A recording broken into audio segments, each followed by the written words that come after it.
our speakers today are Haley. and actually Butcher. Both of them arranged by John Fisher. I think a friend of but John did not make it today. John had a conflict. So we're getting late start, and I'm part of the problem. I apologize for. So financial guidance is the issue. This was initially the initial thinking was it's aimed at women, and it's tailored pretty much that direction. But we said that men will want to ask some questions, probably, and we don't want to discourage that, but not let the men dominate the conversation in the Q&A. So, with that said,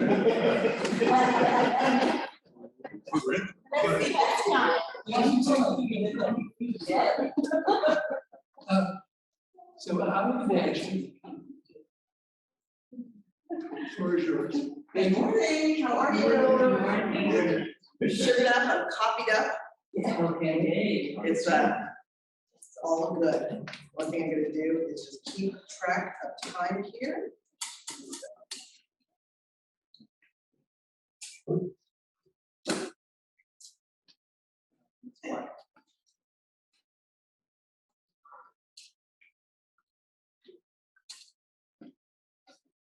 Okay, so my name is McFarlane, and I work with a company called Portfolio Advisor. My partner, Michele Holton, she was going to come down, but she has COVID. She got a solid case, so she's quarantined with her family right now, and she's having a blast, but she's feeling better. So she's going to fly down. A little bit about both of us.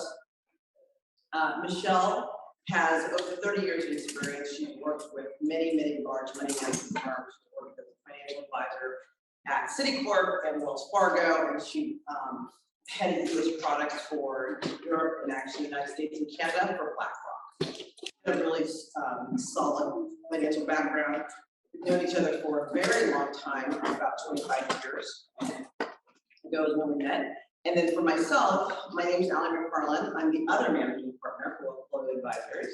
And my background is I've worked for Morgan Stanley, Team Winner. I've worked for Wells Fargo, and I've worked for, we met actually at Citicorp a very long time ago. So, and over my career, I've managed over about $500 million. So we do have a few offices. We have an office with a B. Yes. We have a couple offices. We have one down here in Long Beach, and then we have the San Francisco office as well as the Sonoma office. So, a couple disclosures, just so you know, everything in the examples that I give you today are hypothetical examples, and just to make sure that you're aware, please take a seat anywhere you like. Just to make sure that you know that anything we talk about here, make sure that even though it may apply to you directly, you'll have to get advice from either an investment advisor or a tax individual, and so forth.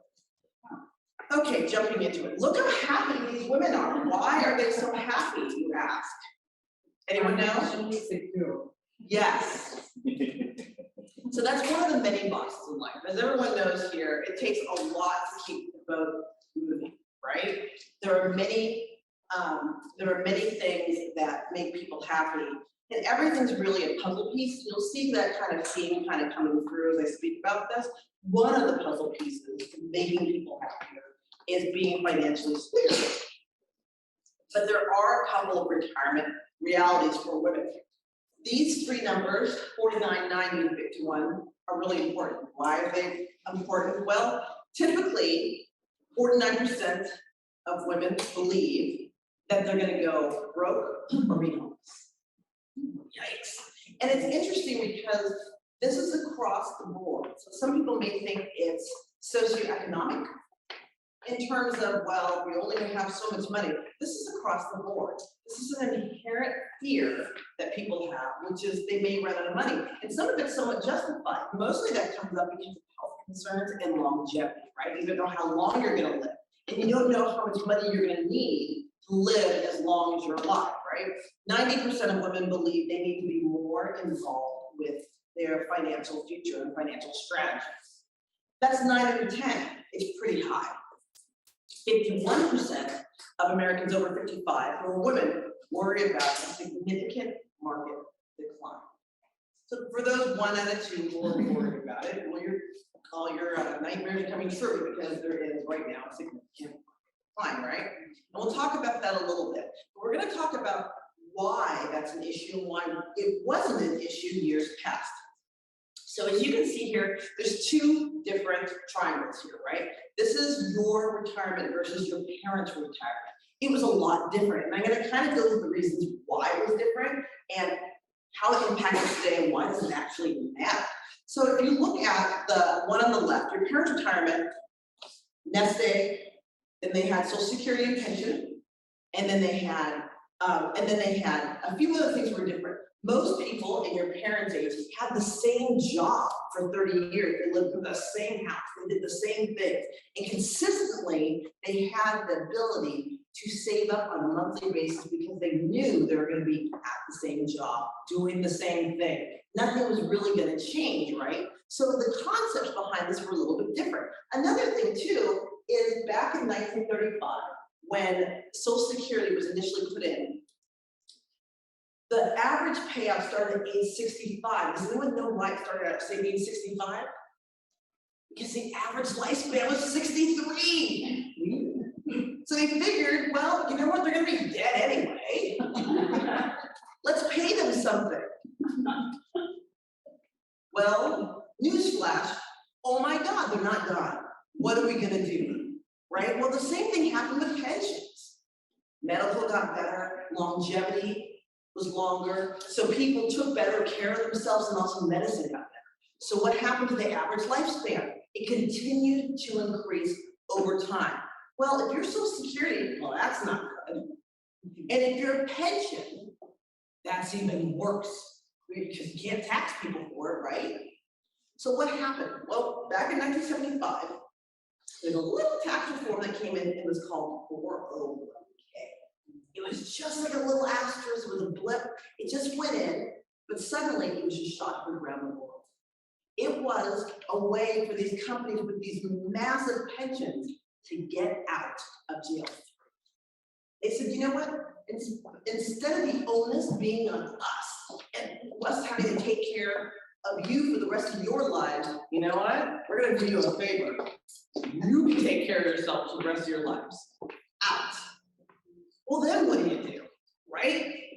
There's not a lot of classes about this. There's not people here, you know, most people aren't actuaries, money managers. So suddenly all these skills that you had to do in order to manage the pension were pushed to the individual. If you look to the triangle on the right, you'll see what happened. Well, that nest egg mostly is now savings, gigantic and massive 401k plans, right? Social Security is diminished because people just won't die. Why won't they die, right? So that's come down a bit. And then the last little top of the triangle is pensions, which are only 13% and diminishing over time. So that is really the main difference as to what happened the generation before you and what's happening now. Well, if you have to deal with all these things, it's really anxiety provoking because no one's been taught how to do it. And then are you kidding me? The market doesn't go directly up. Oh, I hate this, right? So what matters most? Well, it really matters security. This is what people are generally looking for. They're looking for something that they can predictably figure out. Well, how do you figure out if you don't know the rules? How do you figure this out if literally you haven't been taught and you're trying to figure it out as you go? So what do people do? What do people generally do when they don't know something? We're not talking about finances. I'm just talking about life. What do you generally do if you don't know how to do something? Anyone know? Yeah, nothing. You either guess, you do nothing, or you ask a friend or a mate. And you say, you know what? Oh, I have this stitch in my side. I have that. I have a stitch in my side. You know what I did? Just walk it off, right? Because your neighbor or your friend becomes your guide. Well, the worst thing you can do, according to many bright people, is ask people who have no idea about anything what you should do about yourself, right? So what you do is say, I have a stitch in my side. Yeah, my neighbor said he had that. But you go in and it's cancer and you die from it. Why? Because you didn't actually go to anyone who knew the answer. Same with doctors.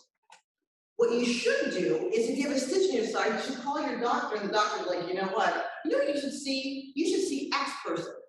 Who would you take your mother to? I would take my mother to Y person. Those are the people that you should be asking for advice. But as a society, because we're so inclusive and communicative, we want to ask others who are like us for advice. I am very bad at plumbing. Just something, if it breaks, I'm not gonna fix it, right? If my husband were there to fix it, I probably would not be like, well, let me go call, I may call a plumber. How do I know if he's good or not? Well, we seem to have fixed it. I have no idea. Zero, right? What would behoove me to do it is to call a plumber and say, hey, who would you use to plumb your house? And then use that person. But that's not what we do, right? So that's part of the issue, because we don't really know. And then we do tend to ask the wrong people. We want to have choices. Well, how are you supposed to make a choice? Take a choice, and we have a choice if you do not know what your options are, right? How do you make a choice? You can't do it because you're not informed. Knowledge is power, but if you only have a couple percentage out of 100 of the knowledge, then you're just throwing darts against the wall. But the problem is the other parts of the wall, you don't even know what the options are, right?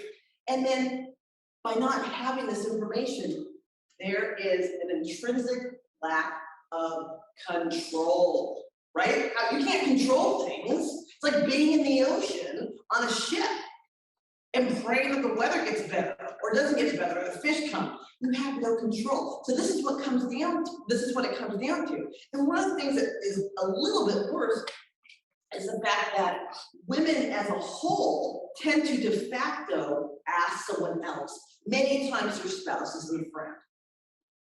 And this can be a problem because women are so inclusive. We will discuss it. We potentially may discuss it with the wrong people. So, how long are you gonna live? Well, this goes back to those actuarial tables, right? You have a 50% chance of living to 92 years old. Isn't that amazing? Let me just go back to 65 years old for Social Security. I thought you're gonna get at 63, right? Things have really changed. Age 97, 25% chance. Age 100, 1 out of 10 people, that's insane, right? We've come a really long way. So when we look at people who are 100 in 2021, there are 90,000. Out of those 90,000, we have a little less than 23% who are men, the remainder who are women. Now, as you may or may not know, when most babies are born, there's substantially more boy babies than girls. Well, it shifts a little, right? And the older you live, the more it shifts to teen women.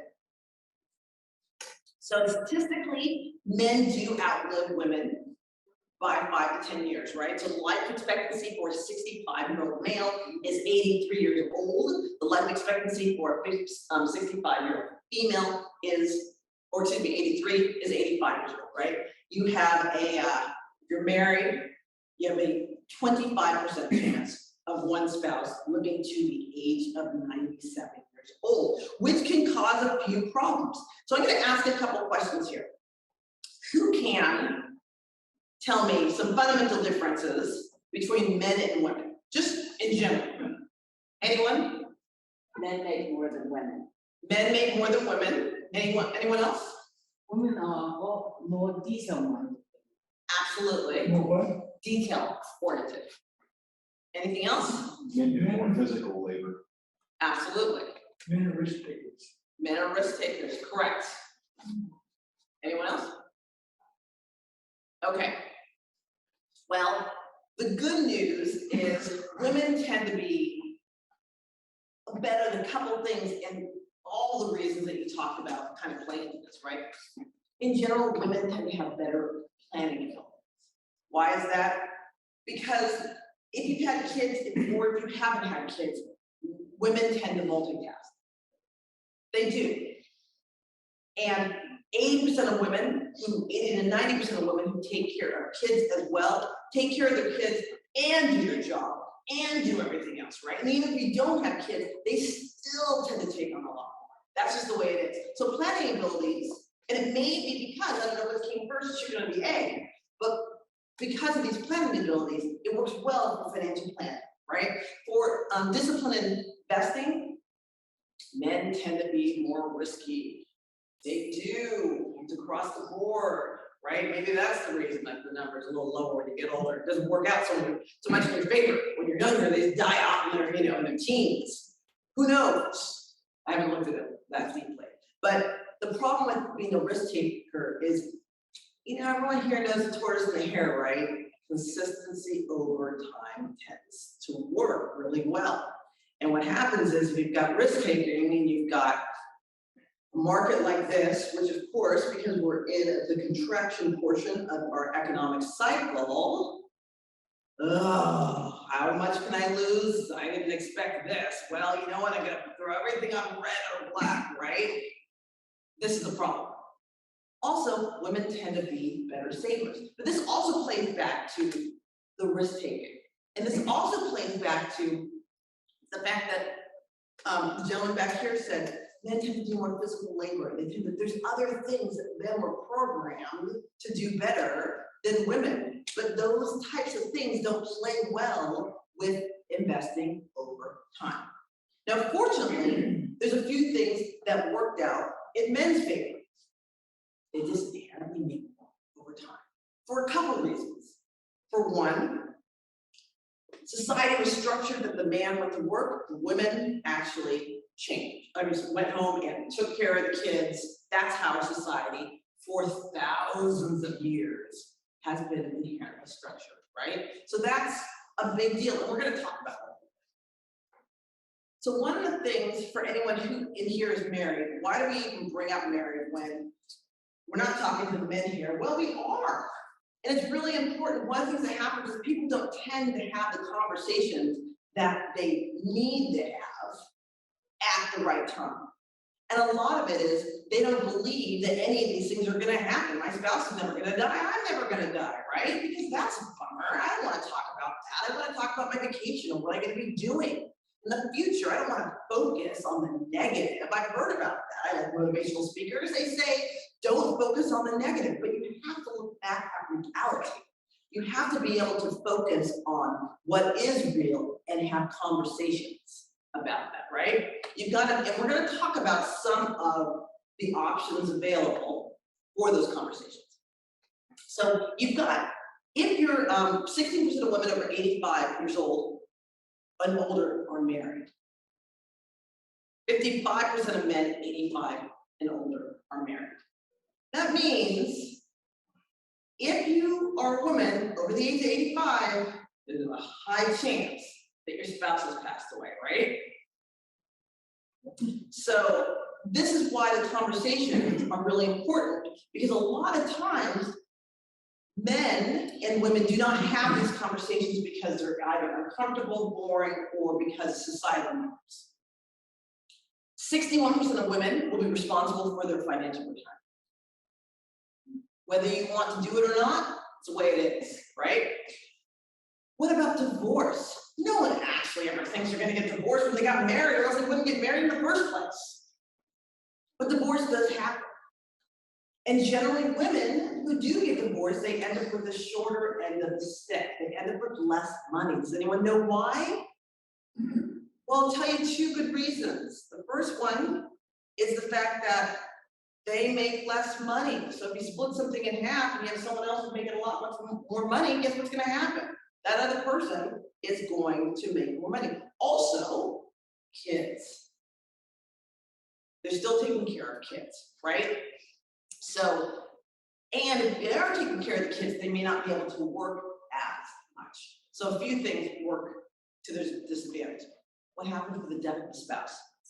This story happened maybe in 2006, and there was and a client of mine introduced me to a couple, and they came in for a meeting with me. I thought it was gonna be both of them. It ended up just being the husband. And the husband sat down and said, the only reason I'm here is because my friend really likes you. I didn't bring my wife because there's nothing here that she needs to know. I was like, okay. So for 1 hour, he sat there and told me every bit of money that they had.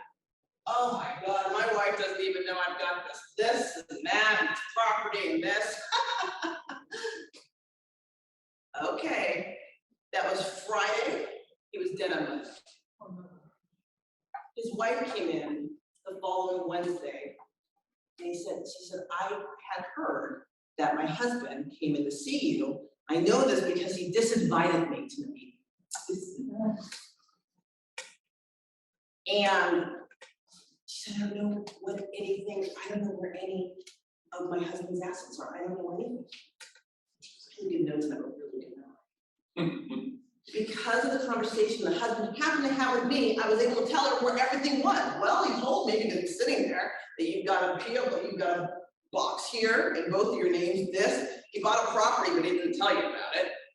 Straight down.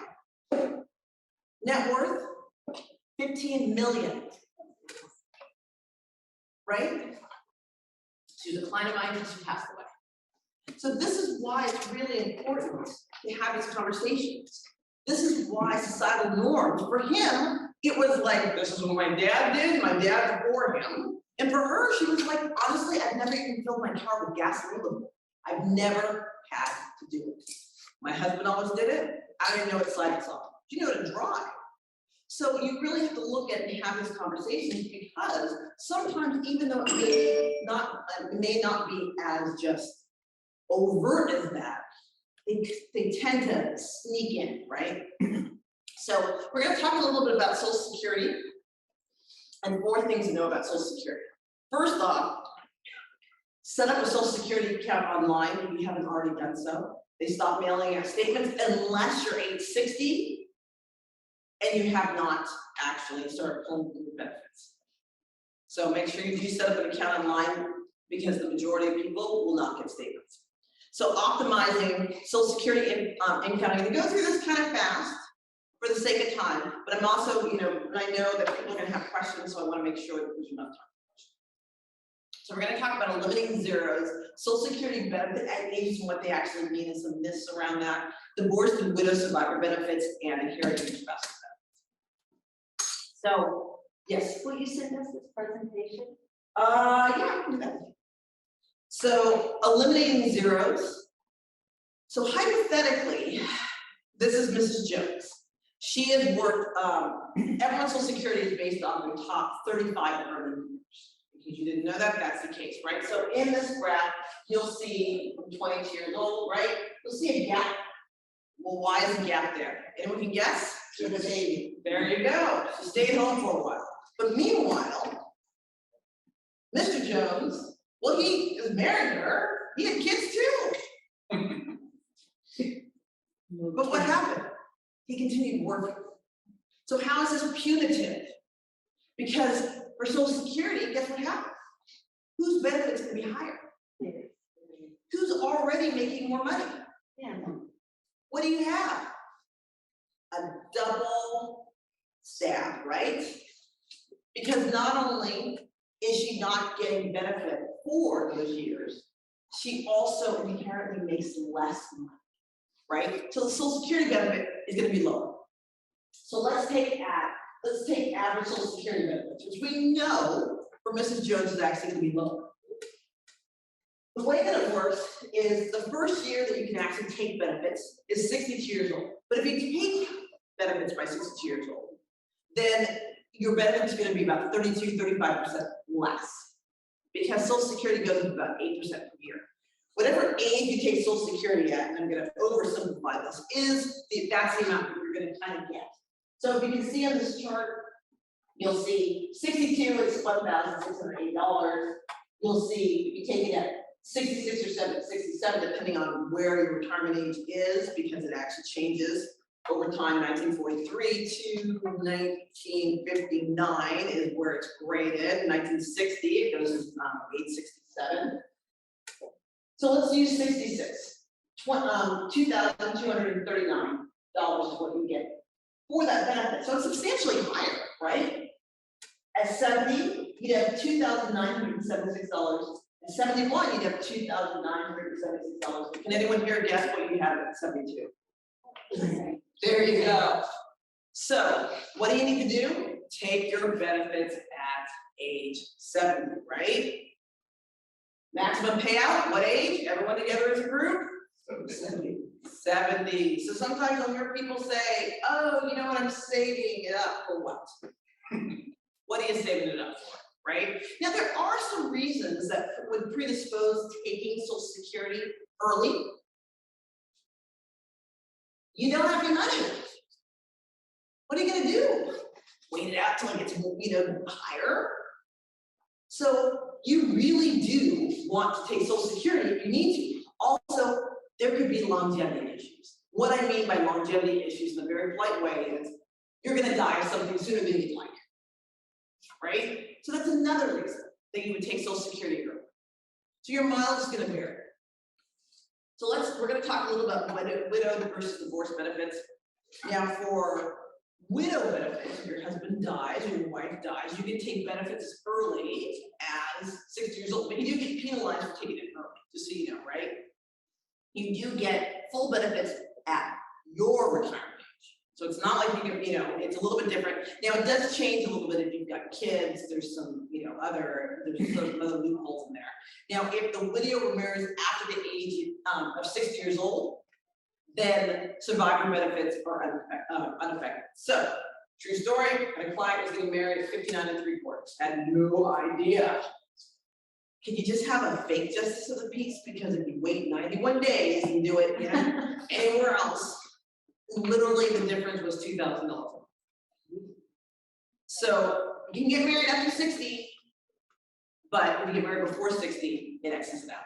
So divorcee benefits, and a lot of people don't know this, if you were married for a 10-year period of time and did not get remarried until after the age of 60, you can actually file without contacting your ex for spousal benefits through Social Security. The best story I can give you is Johnny Carson. Anyone know how many times Johnny Carson was married? 4. Married a lot. He got sick of his wives around 10 years, you can see, and he's traded for new. So 3 wives he was married to for a little over 10 years. 1 wife who was like, you know what, I can't take this. 9 years, 5 months. He was like, you are out. Well, 3 of those wives got half of the Social Security. 1 wife didn't. So it's a big, and they actually call it the Johnny Carson case study. Because who else has been married that many times? I mean, you can use Elizabeth Taylor, but she was a little bit different. Didn't tend to last very long. So it's very important that you know the benefits. And also, this is one that I'm like, pay it forward. If you know someone who was, divorced, a lot of people don't know. It's not like Social Security is gonna send you a letter that says, by the way, P.S. did you know you can get all these benefits. They're not gonna do it. So the next thing, we're gonna kind of move through a couple of things here. We're gonna talk about asset erosion. Does anyone know what asset erosion is? Well, it's when you have money and like a mountain with a rainstorm, it just keeps getting lower and lower and lower. Well, there's 3 distinct ways that asset erosion happens. Taxes, right? Inflation, and market loss. All these things take a chunk out. The problem is most people don't understand taxes, inflation, and market loss.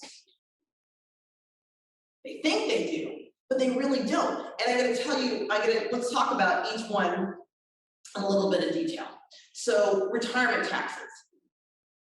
Retirement taxes are a little bit tricky.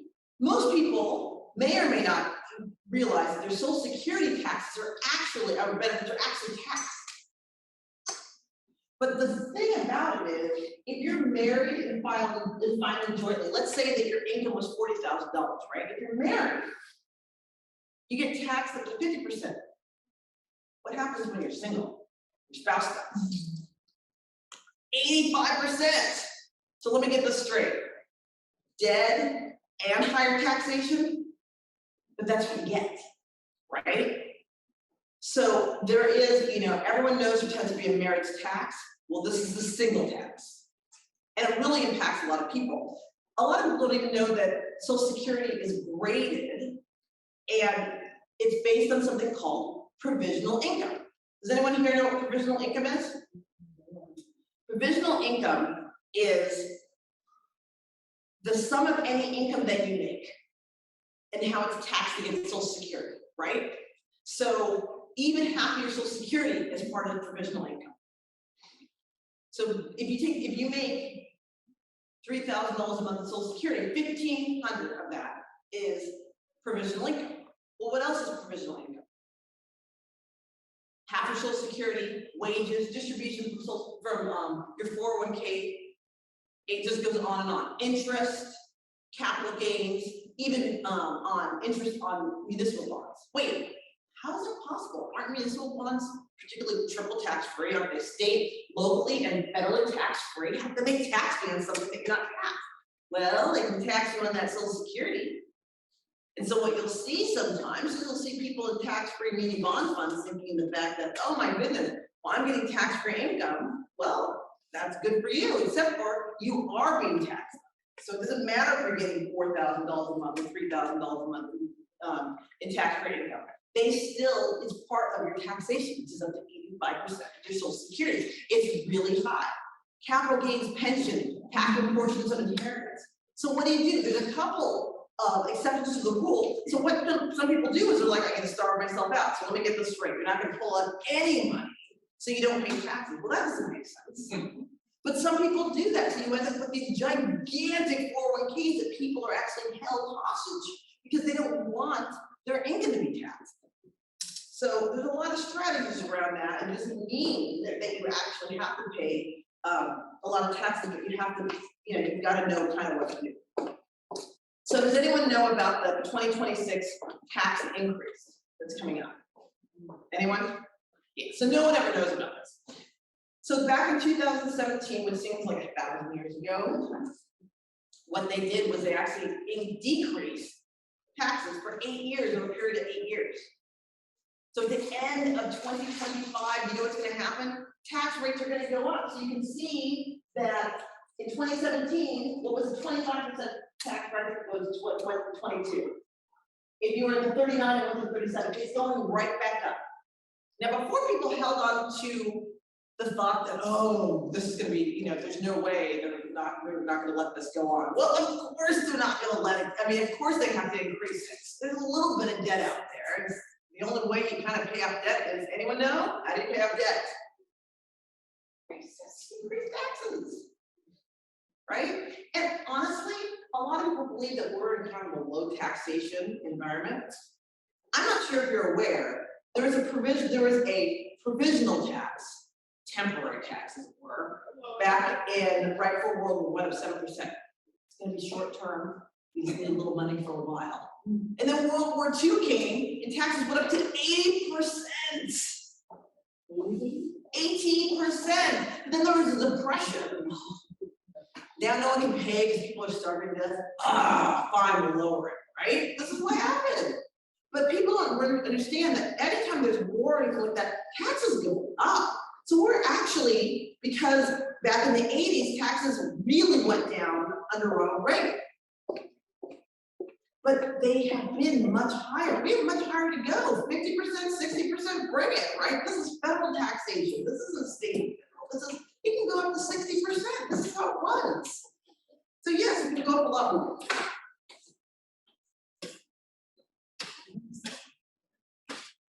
He was a genius. So inflation. Does anyone here know what inflation is? Right. So I asked that question like a year ago. People were like, I think I have an idea what it is. People were like, I know what inflation is now because I went through testing. I went through grocery store, right? Decrease in the purchasing power of money reflected in the general increase in the price of goods and services.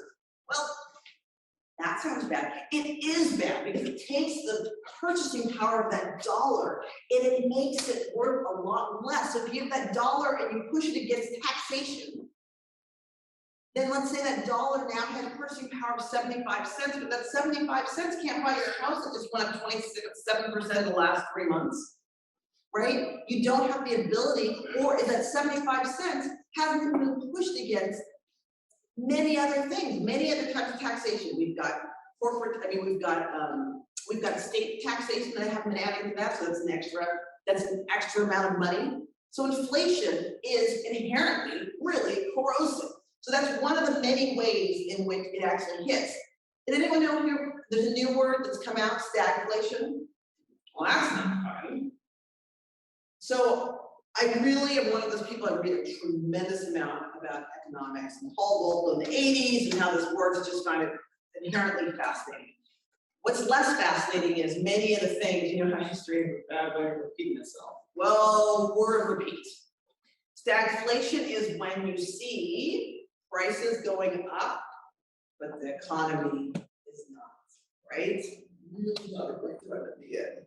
It really isn't. Does anyone not want to know when the market's going down? Because someone actually worked up the word stagflation. I've been talking about it for the last 18 months. Of course we're gonna have stagflation. You can't just give out money and expect, it's not doing anything. You can't just keep buying goods and services off money that someone else gave you. Eventually you gotta pay the piper. So the issue here is if we have stagflation hits the market. So let's talk about market loss. What are 3 things you can do during a market correction? Well, you don't get emotional. That's the first thing. Easier said than done. But part of the reason that there's emotion is because many of the choices, the stability, the predictability, all those things, if they were actually discussed, people would be freaking out about the market, right? Understand your actual risk. You must understand your actual risk. Because if you don't understand, you'll figure it out when you're like, oh, I didn't know it would go down as much. I had no idea. Well, that's kind of not the best way to figure it out, right? And act your age. What do you mean I do act my age? I'm not crying or having a temper tantrum. That's not what I mean by acting. What I mean by acting your age is the older you get, the more conservative you must become because you do not have the years behind you in order to ride it out. What happens when you are 30 years old in the market correction? Keep pushing through. You have time. You've got time. Even at the age of 50, you can push through because you've got potentially another 17 years. Right? But when you hit your 60s, you have to start looking different because you can't take that hit, the economic hit. So financial futures, 3 simple things you can actually do now, especially for women. Determine your risk, and I mean that in multiple ways. I mean in terms of, well, there's a risk I'm gonna live a really long time and I'm not gonna have anyone to help me. That's a risk by itself, right? Anyone know who this gentleman is? Yes. And one of the things that he does is he always says, you need to determine market risk, and he has a few laws. Here's one of them. Rule 1, never lose money. Rule 2, never forget rule number 1. But men are risk takers. Oh, this market's going hot. I can feel a good feeling about this. Well, how'd you get that feeling? I don't know. Haven't felt this way since 1987. I remember that day well. You know what I mean? What is that? It's investing. You can't think about how the market's going to go on a feeling, right? But now the feeling is not so great. So you've got to determine your risk. You need to know how risky your actual portfolio is. Not what you feel, because people have a tendency when it goes up, people only remember their highest data. That's how it works, right? I remember when it was X amount. You have to get a risk analysis. You have to use statistical numbers to figure out exactly where you are. A risk report is actually that you put in standard deviation, you can figure out where you actually are, right? And then you've got to minimize future taxes wherever possible. Well, most people don't know taxes, and by the way, CPAs are not paid to tell you how to save taxes. They're actually paid to tell you how to pay your taxes. It's not their job. A really good friend of mine owns the second largest CPA firm in Long Beach, right? It's like 55. And I've known for the last 20 years, you've become a really dear friend because now you still understand what this is. We are paid to do taxes. We're not paid to solve your tax issues. Totally different. He's like, it doesn't work like that. So no one's gonna come in, and a lot of people say, well, my CPA would have told me. I can't tell you how many conversations I've had with CPA, like, why didn't you actually say the sentence? You could do X, but it's not in the business model. The business model of CPA is to do your taxes and charge a fee. It's not to give advice. And believe it or not, in their defense, they're trying to integrate it in, they're having a really hard time because it's not part of the model. And mostly because people don't want to pay for it. They just want to hear for the advice. So the issue is people want the advice for free, which would save them, collectively over their life, potentially millions of dollars, but they don't want to pay for the advice. So what do CPAs do? Fine, we're going to do what we did before, which is just charge you to do your taxes. It's double-edged sword, right? So get a written income plan. I cannot tell you how many, everyone knows this. Write it down, make it happen. How do you know how you're going to get there? Get to wherever you're going to go. You have no idea where you're going, right? Life is a path. Kids, the reason they learn to walk is because you see other people walking around. They're like, I want to do that. That's how it works. It's how we're programmed to be. We need something beyond. But we never get anywhere if we just don't have a plan. So you have to have a retirement income plan to know how these things are being taxed. I've seen times that you can literally over a lifetime save taxes. I kid you not. Minimize future taxes where possible. For the sake of time, I'm not going to talk about traditional IRAs, Roth IRAs, conversions, all those things, but there are tax strategies that are out there that at every age work. So what does a true retirement income plan? Well, we'll start with the fact that it's written, right? Where does the income come from? In what order should you take it? It makes a big deal. How will it grow? How will it be taxed? How will it be pushed to my beneficiaries, right? How long will it last? I'll tell you one thing, it's gonna last a lot less in this market that we have. And how will it account for health issues? Health issues is where I'm gonna kind of stop here because people do not account for how much health issues can just diminish in the next day. It can be incredibly expensive. Because who wants to think about ever not being exactly the person you are today? My sister's a skilled nursing doctor and she runs a skilled nursing Kaiser in the East Bay of Northern California. She says she went to Berkeley undergrad, she's seen university professors, she's seen judges, she's seen some fellow doctors. These are the patients she takes care of. 50% of the patients she takes care of, accidents. That's why they're in there. It's not about intelligence. These were really bright people at one point. They're not anymore. But some of them, when they live, some of her patients she's been taking care of for 15 years in a close to vegetative state, right? Because the family doesn't want to let go, or they have, they have some capacity. So it's really important that you think about healthcare. Benjamin Franklin said, if you fail to plan, you're planning to fail. We've all heard this before because Ben Franklin was older than all of us and we learned from him a few things, right? But one of his greatest statements is you must plan. And this is not only retirement, this is all of life. So in summary, you need to be prepared. You need to know what you own. You need to talk about it. Have a conversation about it, right? You need to have access to your financial documents. Make sure you understand what your options are. And have a financial plan and an income plan. Those are two different things, right? In writing with a backup plan for unexpected events. when you go to the airport and the plane's gonna take off, you'll start thinking of ways to get in another plane. You have to do that with your own finances. You gotta be, you've gotta be resourceful and figure out, well, if this doesn't work out, what am I gonna do? What's my plan B? What's my plan C? So everyone here, Ash is gonna actually bring out a course evaluation machine. So please be frank. I try to improve as much as I possibly can.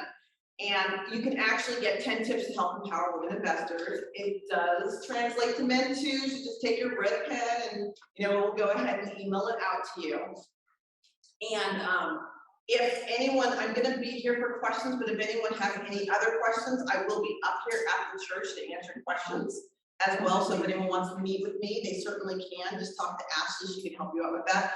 In closing, my information's up here. I'd like to thank you for your time today. Hopefully, everyone learned something. How do you stop the government from printing money? So the question I asked John Fitzgerald, Yes. and he may have talked about it, is, I expect, I don't know, but I expect there's a market here, and people here, even how to maximize passing the law on the children. First of all, asking you, is that something you can do, you're comfortable doing, and you need to take it. Start finding out how much interest there is in that. Okay. Right there. So passing on generational wealth and how to change it. Yeah, for sure. Maximize. Yeah, maximizing it. So that's something, it's something we actually talk about. There's a lot to grab. Is that something that's of interest? Raise your hand if yes. You didn't, what?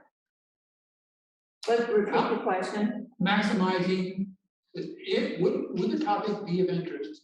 That topic being how to maximize passing on your wealth to your children. Yes. Yes. Anybody who was not interested? Maybe if I include John to work out a day. Yeah, we can absolutely do that. And on this too, if there's any other things that you'd like us to speak about, you can just write it down. And Joe, I had a best topic. Go ahead and write that down as well. But you can go ahead at the very bottom with what types of topics you would be interested in learning about in the future. Are there any other? Any other, form? pardon me, this form right here. Ask me just, I have more. No.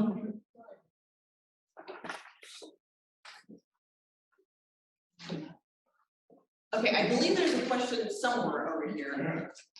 Question?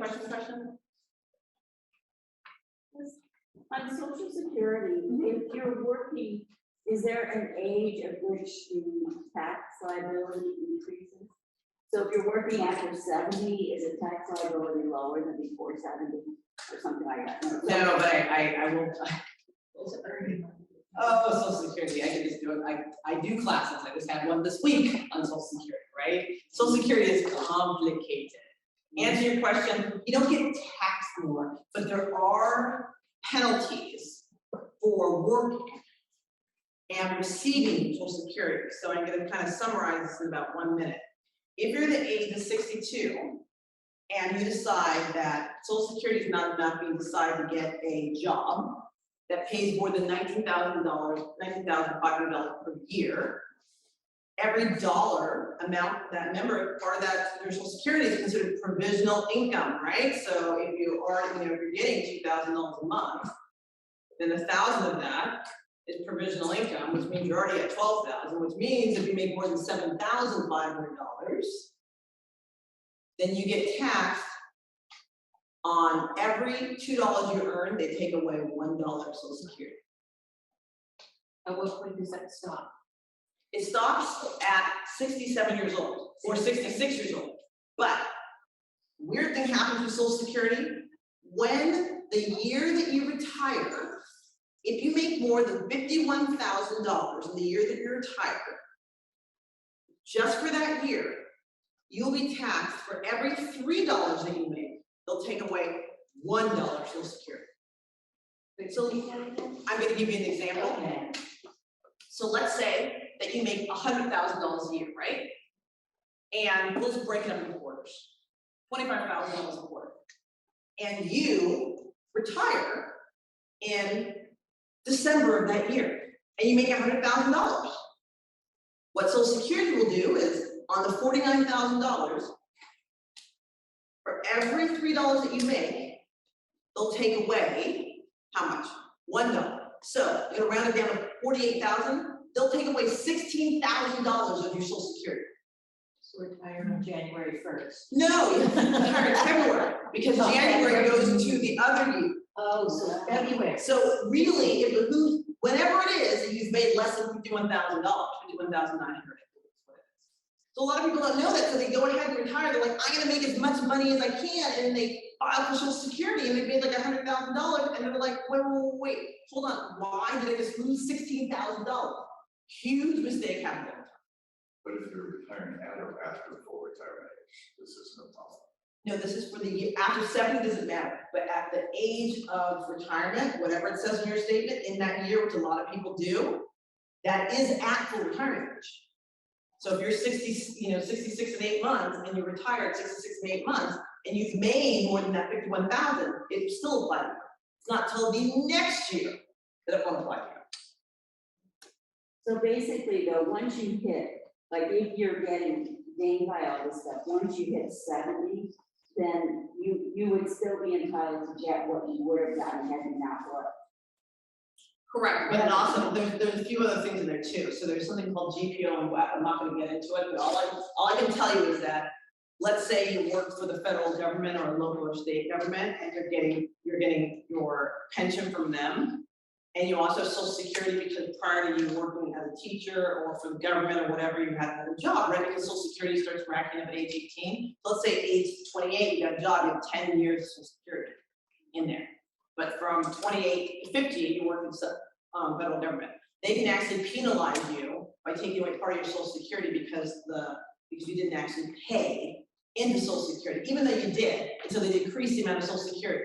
And if it's GPO, if you have benefits, and let's say you work for you had a social job that you got Social Security, and your spouse passes away, and they work with the federal government, they can penalize you 100% of your Social Security. Like you just won't get it.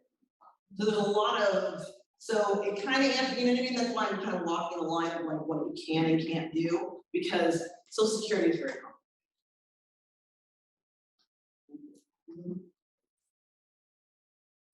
Someone have a question about, I think I still have a question about inflation. What about when you defer compensation? So deferred compensation has, well, it's considered provisional income. That's actually a really good point. So deferred compensation, for those who don't know what this is, it's a way that you can push money out into the future and take it at a specific time. It usually has a period, so it's 3, 5, 7, or 10 years in duration, generally not longer than that.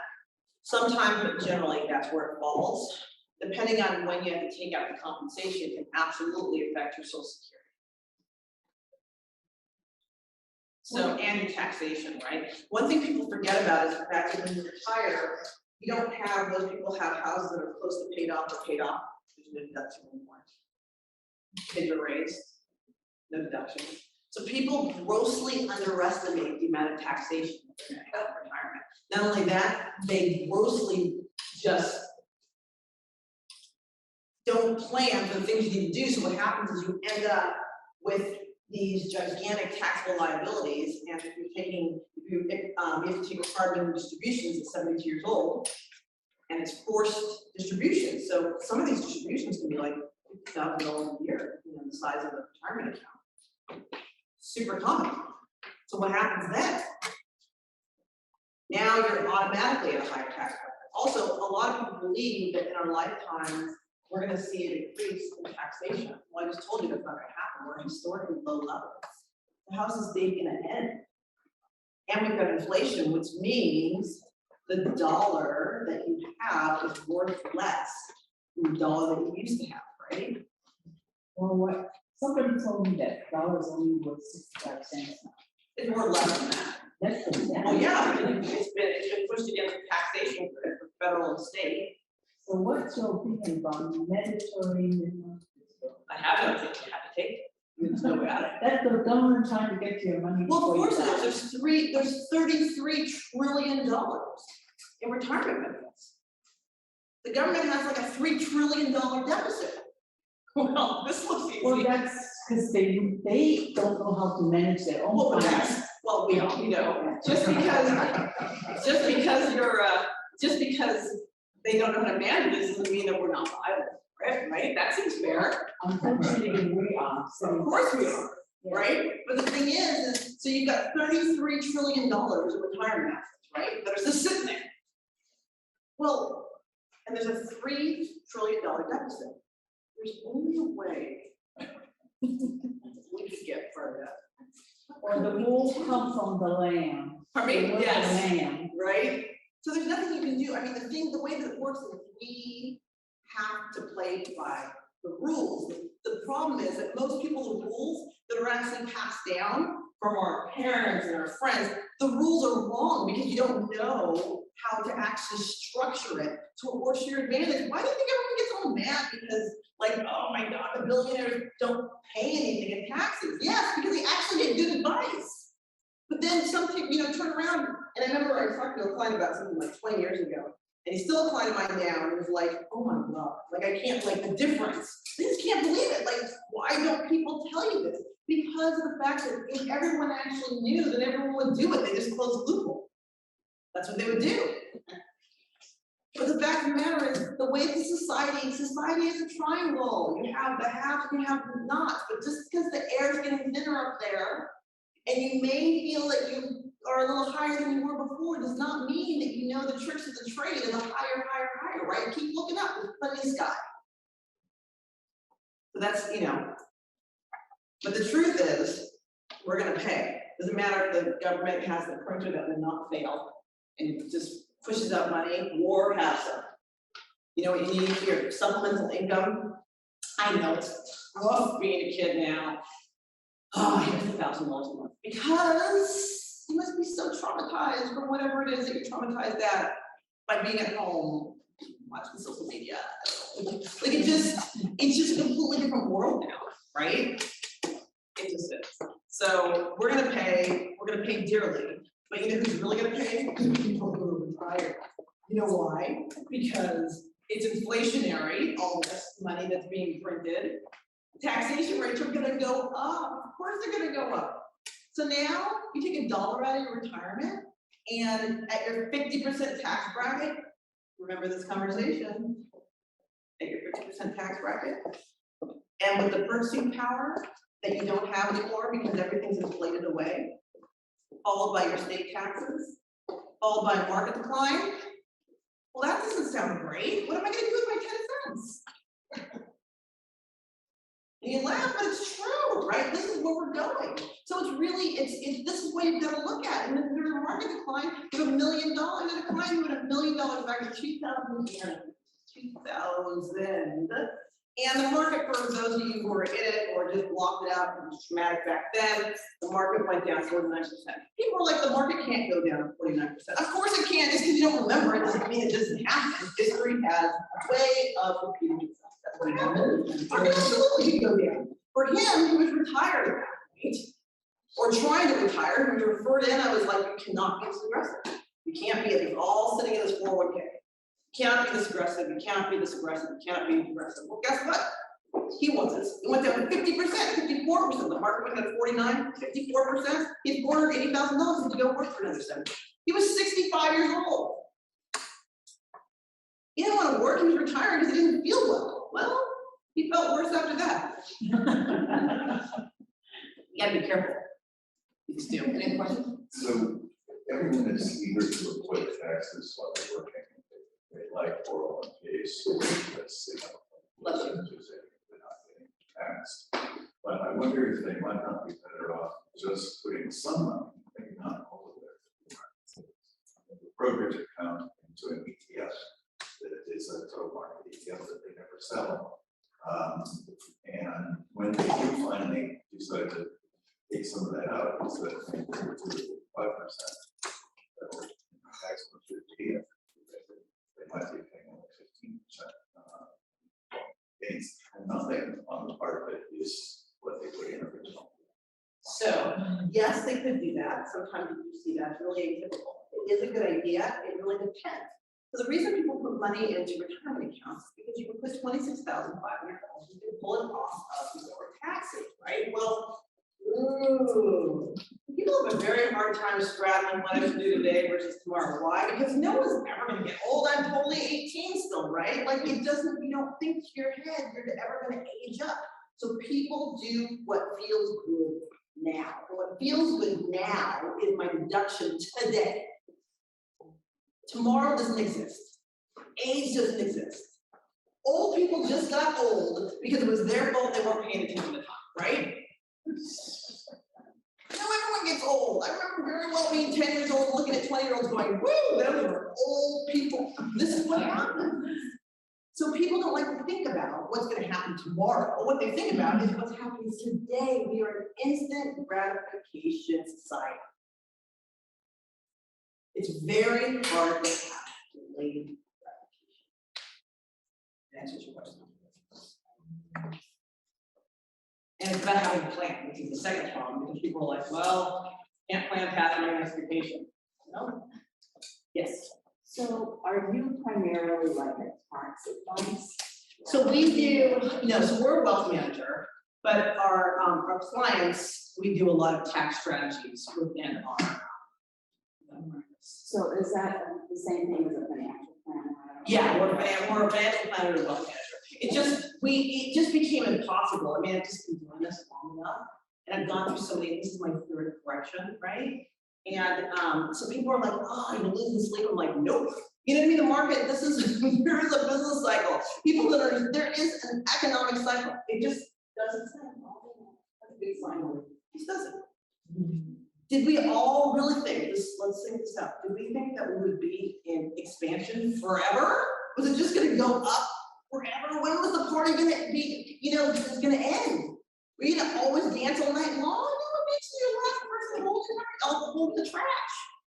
Everyone else left, and you're sitting there at the party by yourself. This is what's happening to the market. People do not know when it's time to leave, and they don't understand economic cycles. If it wasn't Ukraine, if it wasn't the fact that the Fed is printing money, guess what? It was going to be something because it's a normal economic cycle. That's what it is. It's not fun to go through, but it's normal economic cycle. Belong to the cycles. What is the space between the cycles? Is it 10 years or 5 years? So that's a really good question. So we just came out of the longest growth cycle ever. Look in your rearview mirror, folks. It's going away. General contraction will last anywhere from 12 to 18 months. Everyone is talking about the fact that it can just be in the beginning next year. We all know, anyone who's ever read any econ book knows that contraction lasts 12 to 18 months. You know those movies that you watch where like, that's how it's going to be. Do they think the contraction has started already? I mean, like, are we like 5 months in or a year in? We're not 5 months in, we just started. Okay. Buckle up. We just started. This has always been coming. Optimism is a great thing. I love optimism. I am a seriously optimistic person, but I'm also a pragmatist. You have to be pragmatic when it comes to your money, because 0 is a bad number. The market can't possibly go down. Of course the market can come down. Of course it can. Question? Oh, no. I want to give you the really, I want to give you the positive. This too shall pass, will be out of it. There's going to be some bloody knees. And the closer you are to retirement, the worse it gets. Or if you're in retirement, to be realistic. Anything else? Any other questions? Did they bring you up? Did everyone feel levity in the room?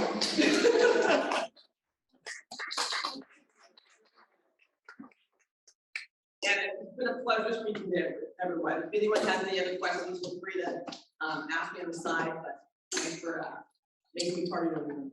Thank you. Thank you very much. Thank you. Very